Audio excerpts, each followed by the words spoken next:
Hi, I'm Todd Minikus. Let's think ahead. We know sooner or later we're going to be over all this. First tip is let's think about what's the first thing we're going to do once we are back on the road and showing and whatnot, and that's being totally ready to get back in the ring. Another thing I'd like to comment on is let's be thankful. Look, anybody that's watching this has something to do with horses, and let's be thankful that we have that in our lives. My second suggestion, don't let your horses get unfit. I think maybe those horses that showed all winter could have a little letdown time. Athlete has to stay in shape all year long. Once we've been here at home, I've spent a lot of time with my young horses. We broke three coming 4-year-olds this past week, and we have them riding around. We actually have a couple of them jumping around, not really jumping a course, but they can trot in the line and trot out after their 8th day of riding. So we're having a lot of fun doing that. That's something that would not have had a normal chance to do, and so we've been really enjoying that. If you're one of the people that are unfortunate not to be able to get to your horse and to ride, and the only thing that I can really suggest is dream about it a lot. Dream about riding your horse, dream about showing, dream about training your horse. I think if you can keep it in your thought process and keep it conscious in your daily thoughts, I think you can really benefit from that.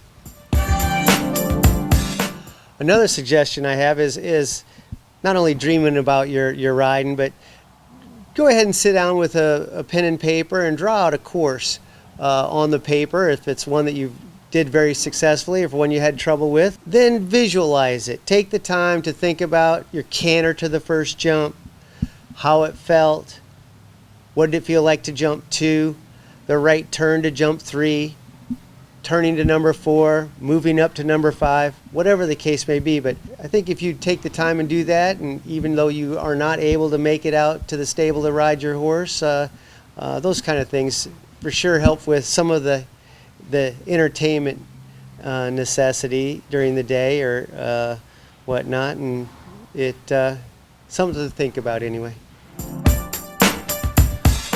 One thing that you also could do is do some virtual lessons. Even if you can't come out to the stable and ride, maybe your trainer's riding your horse, have them document it, put it on a video, FaceTime, whatever you can do. Or if you are able to go ride and your trainer's not there, do some virtual lessons and pass them around amongst your friends and trainers. I think you never know what you might learn. Another concern that I have for some of the horses that are not really in showing exercise, and that is, please don't overfeed your horse. I've been overfeeding myself, and it's it's not good. The fact of the matter is, it's much easier to get a thin horse back into fitness for showing and whatnot than an overweight horse. And for sure, most of the horses that we see at the horse shows and whatnot are overweight. They're professional athletes, and there's very few professional athletes that really do well carrying an extra 100 pounds. So please don't overfeed your horse. Feed quality feed, proper supplements, but maybe cut back on the amounts if they're not really in full work. If you are able to get to your horse during these times, spend the time and do proper groundwork with your horse. This is something that I feel is way more important and overlooked at a lot of levels of horsemanship. Take the time, watch some videos, read a book about it. Just go play with your horse on the ground. Make them leg yield. Make them half pass on the ground. Make them back properly where you're not jerking on the halter, and make them do some nice turns. Remember, a horse that's light in its shoulders, whether it's a show jumper, a dressage horse, a racehorse, a reiner, cutter, usually the horse that is the lightest in its shoulders is the winner. Another thing that I think could be extremely beneficial is review videos study your rounds in the past few months. What was good? What was bad? How would you do it different? It's a good time to take advantage of the time and look over videos. And hey, you know what? Look at other people's videos. Watch top riders. See what they did right or wrong.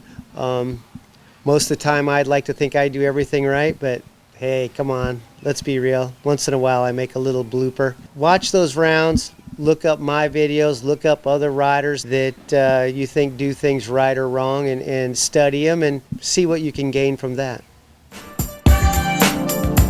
Another little tip I think would be extremely fun for young people as well as older people. Learn a little bit about the sport. Learn the history of the sport. Who were some of the legends in show jumping? Who was Rodney Jenkins? What did Rodney Jenkins win? Dig up some videos of Charlie Weaver and something really fun. Look up Katie Monahan or even Leapin' Leslie Burr riding hunters. Joe Fargus, Michael Matz riding hunters. Bernie Traurig riding hunters. Boy, you can really learn a lot about your riding through learning about the history of the sport and who was Colonel John Russell. Go back through the history and boy, I think it could be a lot of fun. One thing we're thinking about is starting strong and finishing strong.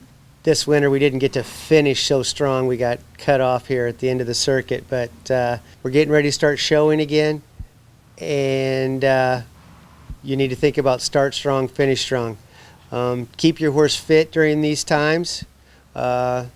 When we get back to the show, you don't want an unfit horse, and use the lactinase to get rid of that lactic acid buildup when you start showing, and when you're done showing, use the recovery to keep them fit for the next day.